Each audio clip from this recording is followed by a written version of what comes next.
Bonjour à tous, donc j'ai été chargé par mes collègues effectivement de vous présenter la partie couplage hydromécanique du guide. Alors je m'excuse par avance, en général quand je dis ça, je ne vais pas remplir le contrat, je vais essayer de tenir le temps. Voilà, en général je déborde. Donc cette présentation en fait elle va être essentiellement basée sur le guide lui-même et en particulier son chapitre 5 qui porte sur les couplages hydromécaniques. Alors au sens toute situation dans laquelle il y a une interaction entre l'eau à l'intérieur du sol et le squelette solide. Alors c'est essentiellement ce chapitre 5 qui est consacré au couplage hydromécanique, même si, comme l'a évoqué Fad tout à l'heure, dans certains chapitres, en particulier dans le chapitre 6, il y a d'autres éléments qui ont été introduits, et notamment des aspects un petit peu plus de contrôle sur le modèle numérique. Donc on a complété ce chapitre qui porte essentiellement sur le rappel des éléments concernant le couplage hydromécanique dans les sols. On l'a complété par quelques éléments dans le chapitre 6. Le but du chapitre, c'est vraiment de réinsister fortement sur le fait que en géotechnique, on a un lien fondamental entre écoulement de l'eau dans les sols et le comportement mécanique des ouvrages, et que ça, je dirais pas que c'est le parent pauvre de l'enseignement, mais il me semble que c'est souvent un point qui est un petit peu mis en retrait par rapport aux autres éléments, et effectivement ça nous a semblé important d'avoir ce chapitre dédié dans le guide. Il est volontairement court. Alors tout de suite, qu'est-ce qu'on a fait effectivement dedans? On n'a pas été présenter le nec plus ultra des concepts de couplage hydromécanique et de modélisation de ces phénomènes.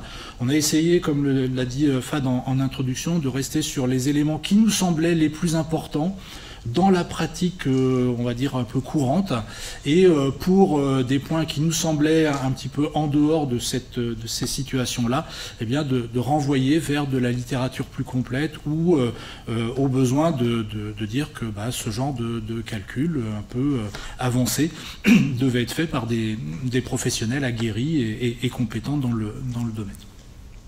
Et donc essentiellement, je dirais, la présentation, je vais essayer d'être synthétique sur les différents points, mais la présentation, le guide, il a pour vocation d'alerter ou de rappeler quelques points cruciaux qui concernent les écoulements, enfin le couplage hydromécanique dans la modélisation numérique.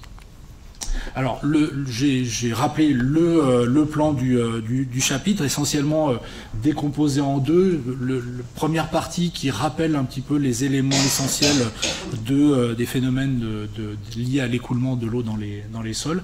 Et puis la deuxième partie qui est plus à vocation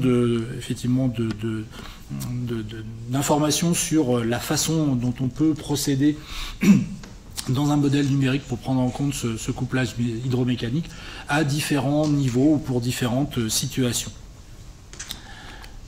Alors, petit rappel, désolé, j'ai mis des équations, mais elles sont très succinctes, elles sont beaucoup moins développées, beaucoup moins nombreuses que ce qu'il y a dans le guide en lui-même, qui vraiment rappelle les concepts généraux théoriques de l'écoulement de l'eau dans les sols.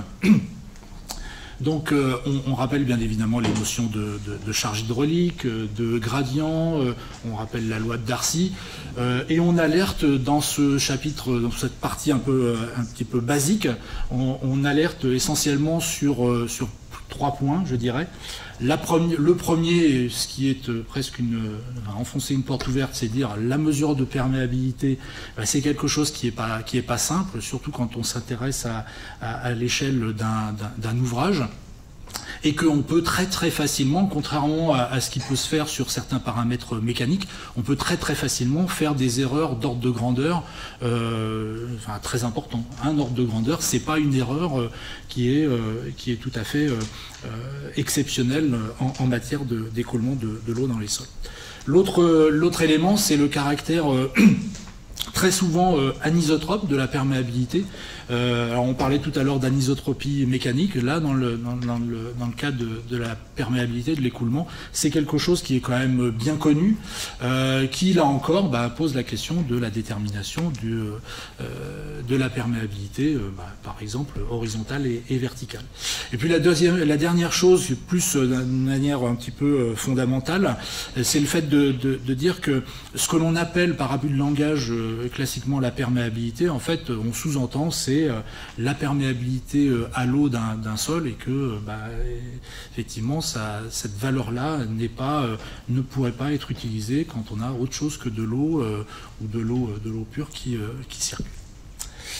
Une petite illustration qui est donnée dans le guide sur l'effet de l'erreur que l'on peut avoir, ou des conséquences que peut avoir une erreur sur les perméabilités.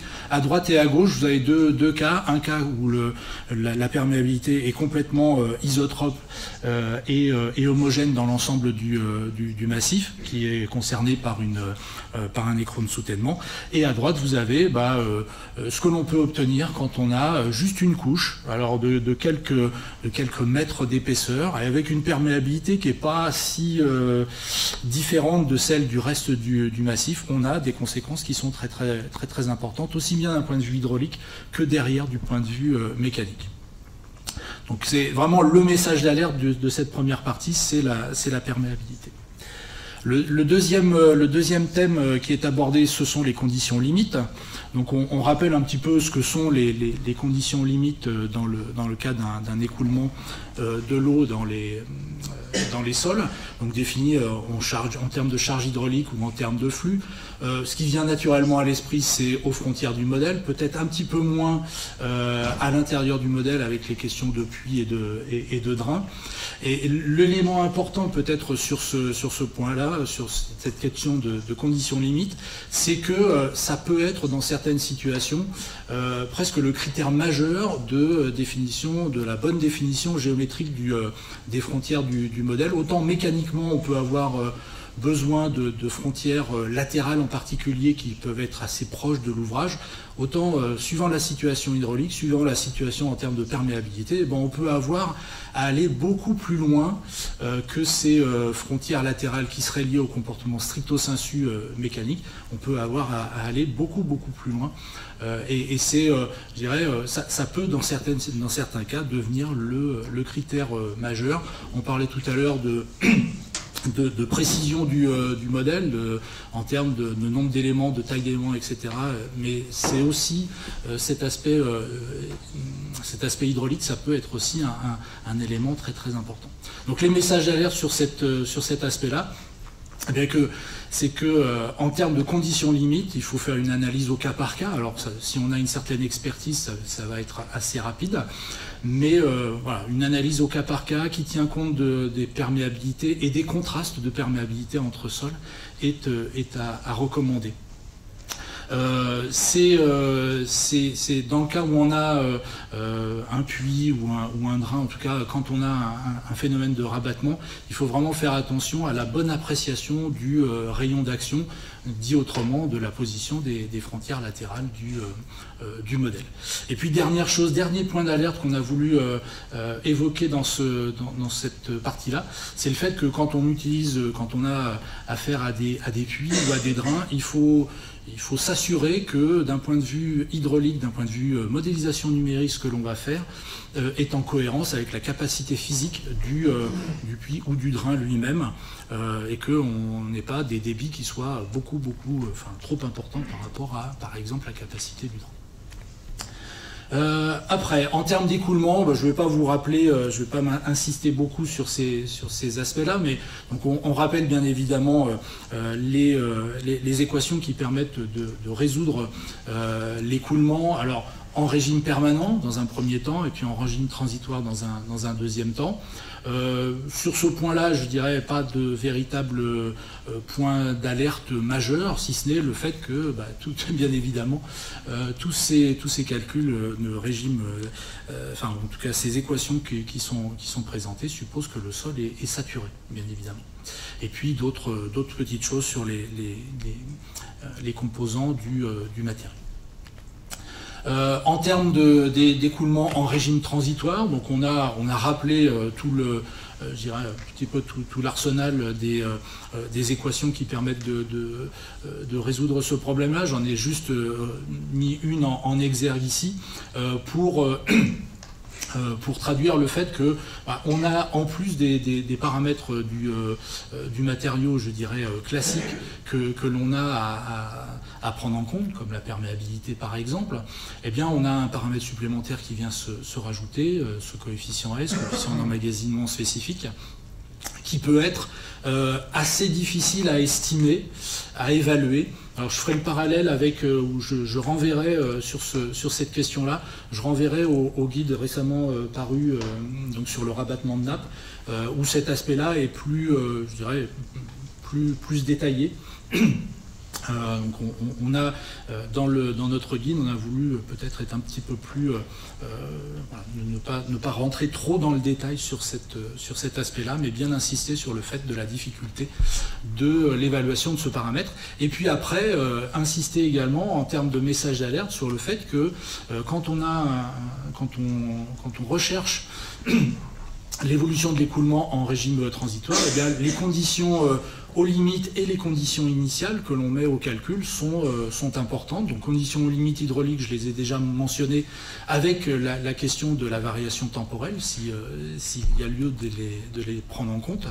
Et puis également les valeurs initiales de tout ce qui peut être charge hydraulique, vitesse, gradient, etc. à l'intérieur du modèle. Donc on a réinsisté sur cet aspect. Le cas des sols non saturés, alors je pense que tout est résumé dans les deux premières lignes, hein. Même si effectivement on fait le constat que dans un certain nombre de logiciels commerciaux et non commerciaux, on a maintenant la capacité de faire des calculs en non saturé, ou en tout cas avec une partie des sols non saturés. Volontairement dans le guide, on a voulu être un peu plus prudent sur cet aspect-là. Et dire que, et bien insister sur la complexité du sujet et la nécessité d'être soi-même un expert dans ce domaine, soit de faire appel à quelqu'un qui a un degré d'expertise important à la fois dans la connaissance du comportement des sols non saturés et puis dans leur modélisation.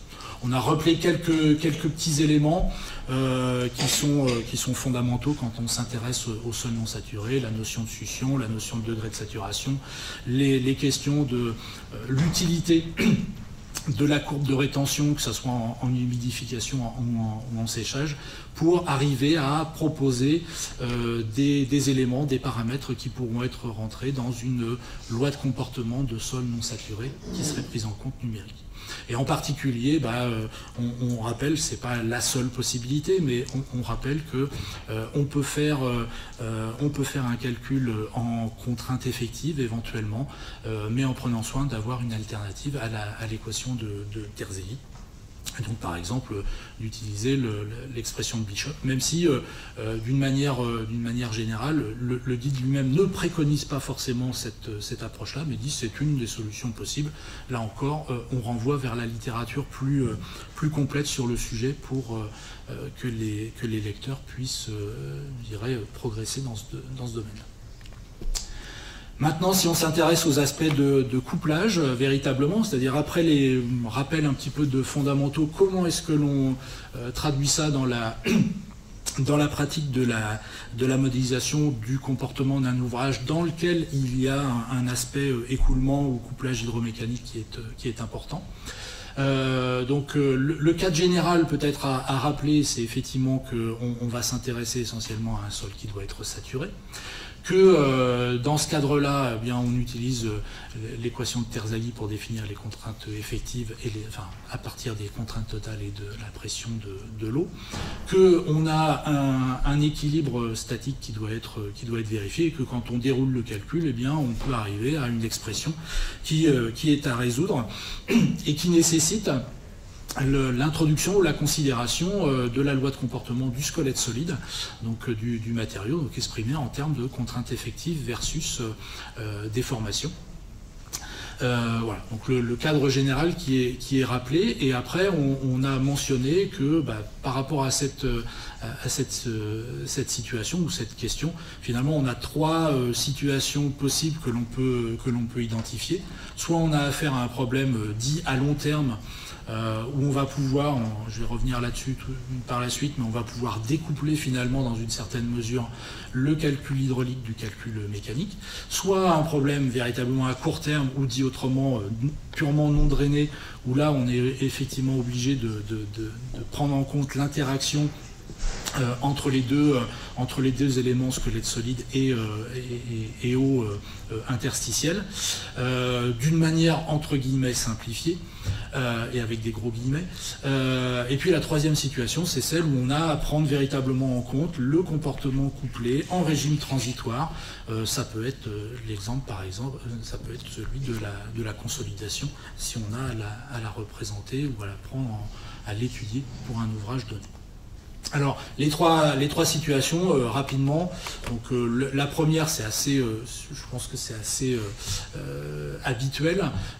Quand on est à long terme, quand on suppose que l'on a une situation en termes d'hydraulique et de mécanique qui ne varie plus, eh bien, on peut résoudre finalement le problème hydraulique dans un premier temps, et puis après utiliser ces résultats, les introduire comme en tant que contributeur à la résolution du problème mécanique. Alors c'est essentiellement les champs de pression interstitielle et de charge hydraulique qui à ce moment-là sont introduites dans le calcul ou dans le problème mécanique.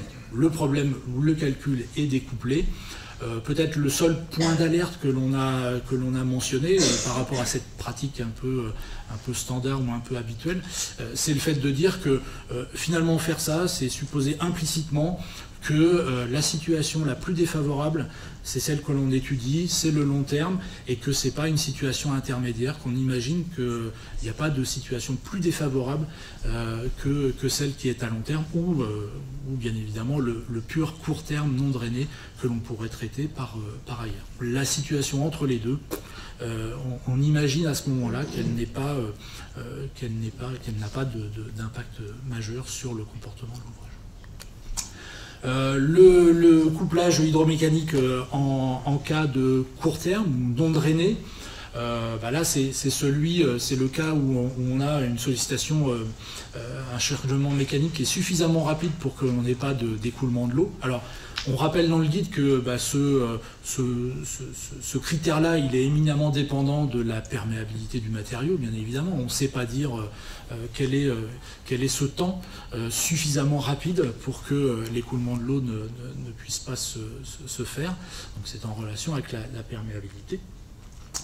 Dans ce cas-là, donc on a une certaine pratique qui peut être utilisable, donc de traiter le problème en contrainte totale en introduisant la variation de la pression interstitielle qui est dépendante de la déformation du squelette solide, et à ce moment-là on peut formuler une loi de comportement en contrainte totale résultante, dans laquelle il est nécessaire d'introduire ou de considérer une loi de comportement du squelette solide, donc en contrainte effective. C'est une possibilité. Ce cas-là, le point d'alerte majeur, je dirais, que l'on a formulé, c'est la considération ou l'analyse vraiment très très spécifique, très très détaillée du comportement volumique du matériau. On a vu tout à l'heure, on a des lois de comportement qui permettent de reproduire le comportement contractant ou dilatant du matériau, donc l'évolution de volume sous l'effet notamment de sollicitation, de cisaillement. Et là, on a un point d'alerte sur ces calculs-là, avec l'exemple majeur, je dirais, qui est celui de la rupture de l'ouvrage de Nicole Highway, où on a vraiment typiquement le cas d'une utilisation de mauvais aloi, d'une formulation court terme avec une loi de comportement du sol qui ne permettait pas de représenter de manière réaliste l'évolution des pressions interstitielles. Alors j'ai éprouvé le besoin de vous mettre un petit slide sur ce cas-là. Donc vous avez pour ceux qui ne le connaissent pas, c'est apparu en 2004 à Singapour. Vous avez la photo en haut à droite. Vous avez sur la gauche le profil géotechnique du site avec un report d'un ensemble de résultats d'essais in situ. Est-ce que ça marche? Oui. Tous ces essais in situ, initialement, avaient été approchés dans un design dit originel,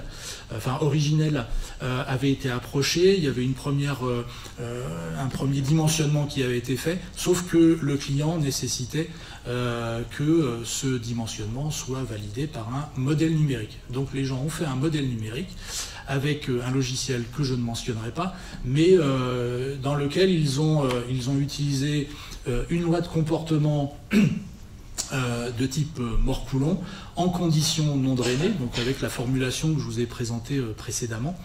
Et mal leur en a pris, puisque quand on regarde spécifiquement l'aspect déformation volumique de ce matériau, eh bien on s'aperçoit que si on représente dans un diagramme PQ le résultat d'un chargement type triaxial non drainé, avec ce matériau-là, enfin avec ce modèle de comportement-là, on simule ou on représente une augmentation du déviateur de contrainte jusqu'à une certaine rupture qui est ici notée QF, ce qui a permis aux gens qui ont fait le calcul finalement d'arriver à un profil de résistance utilisé dans les calculs numériques qui était beaucoup plus important que celui identifié sur site, avec des caractéristiques, avec des résultats d'essais in situ. Et ce comportement-là, il est bien évidemment complètement irréaliste par rapport à celui que l'on devrait obtenir, c'est-à-dire celui qui permet d'atteindre une limite de rupture en non drainé qui soit un seuil de résistance au cisaillement qui soit plus licite, plus compatible avec les observations sur site.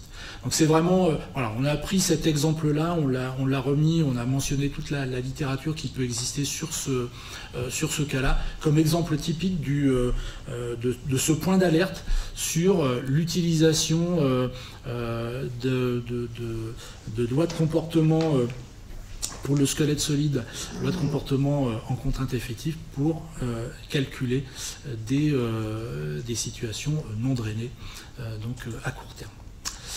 Une solution alternative à cette question peut être l'utilisation d'une loi de comportement non drainée complètement formulée en contrainte totale. Donc c'est effectivement une autre option qui est possible. Le message d'alerte par rapport à ça, c'est que l'approche nécessite de vraiment très bien considérer les différents paramètres qui vont être utilisés, les modules, cohésion, angle de frottement éventuellement, enfin en non drainé on va dire que l'angle de frottement est égal à 0. Mais c'est vraiment une approche qui nécessite de considérer des paramètres très bien adaptés et qui requiert une certaine expérience pour les définir et puis dans un deuxième temps pour vérifier ou analyser les résultats avec prudence. Dernier cas de couplage hydromécanique, c'est le régime transitoire. C'est celui pour lequel il est nécessaire de faire un calcul complètement couplé qui puisse décrire l'évolution au cours du temps de l'ouvrage et de la relation entre l'eau et le squelette solide. On a rappelé dans le guide essentiellement l'approche de Biot de cette situation-là et tous les éléments qui sont nécessaires pour pouvoir dérouler le calcul. Et les messages d'alerte qu'on a formulés concernent le fait que ces calculs, il faut quand même qu'ils soient menés par un professionnel expérimenté, qu'ils font apparaître certains points théoriques ou numériques un peu particuliers, qui là encore nécessitent une expérience pour pouvoir les considérer de manière correcte. Alors en particulier, on a mis en avant celui du choix du pas de temps, étant donné qu'on est en régime transitoire, il y a une question de choix du pas de temps, et c'est pas une question très très facile à résoudre. Et puis on rappelle également qu'en dehors du comportement lui-même, qui peut être un peu compliqué, eh bien il faut aussi bien considérer les conditions limites, les conditions initiales dans le calcul, qui doivent être appropriées donc à ce problème ou au problème que l'on veut traiter. Pour terminer, je mentionnerai simplement les éléments qui figurent dans le chapitre 6 sur l'analyse et le contrôle des résultats. Il n'y a pas de surprise, hein. Quand on parle d'écoulement, on va dire que les quantités d'intérêt ou à aller regarder sont les équipotentiels, les charges hydrauliques, les lignes de courant, les vitesses, la surface libre de l'écoulement, notamment pour vérifier le rayon d'action du rabattement quand il y en a, les gradients. Voilà, ces éléments-là, je pense qu'il n'y a pas de mystère sur le fait qu'ils sont intéressants dès lors que l'on a un écoulement qui se fait dans le sol. On pourrait, en particulier pour l'aspect non drainé, on peut remettre ou réinsister sur le fait qu'il faut aller regarder précisément les pressions interstitielles qui sont générées. On a formulé aussi quelques recommandations sur les contrôles à effectuer, donc contrôle sur les conditions limites hydrauliques en matière de charge hydraulique ou ligne de courant, la cohérence avec le rayon d'action estimé, donc ça fait le lien avec la possibilité de vérifier dans une certaine mesure le modèle à partir de résultats d'essais ou à partir d'éléments d'estimation de règles un petit peu classiques ou d'ingénierie pour estimer certains paramètres à partir de données notamment de résultats in situ. Le contrôle de la cohérence des gradients et des vitesses vis-à-vis des critères de stabilité. On a donné aussi des éléments sur le contrôle de l'adéquation entre on a rappelé, je l'ai déjà mentionné tout à l'heure, vérifier l'adéquation entre le débit calculé dans un puits ou dans un drain et les caractéristiques techniques de ces mêmes éléments. Et puis les derniers points concernent le comportement non drainé. Donc un contrôle ou une attention particulière aux contraintes de cisaillement mobilisées, à la compatibilité avec la cohésion non drainée, qu'elle soit théorique ou qu'elle soit estimée à partir d'essais in situ que l'on peut avoir. Et puis une attention particulière à l'évolution et à l'amplitude des pressions interstitielles qui sont générées lors de ces calculs non drainés. Et puis j'en terminerai avec ce petit transparent de synthèse. Bon, je pense que les différents éléments sont assez évidents compte tenu de ce que je viens de raconter. Il y a de nombreuses situations finalement assez... en tout cas, il y a des typologies d'ouvrages pour lesquels il est quasiment nécessaire tout de suite de se poser la question de l'écoulement et du couplage hydromécanique. Une des difficultés majeures, c'est bien la notion l'évaluation de la valeur de perméabilité du massif à l'échelle locale ou à l'échelle globale. Les calculs complètement couplés sont encore rares et puis je dirais dans une certaine mesure le guide tend plutôt à dire si vous n'avez pas une pratique vous-même de ces calculs complètement couplés, essayez plutôt de, aller vous reporter vers de la littérature un petit peu plus complète, et de faire appel à un professionnel, à un expert, je dirais, dans ce domaine-là. Même si les calculs type long terme drainé sont assez évidents, assez directs.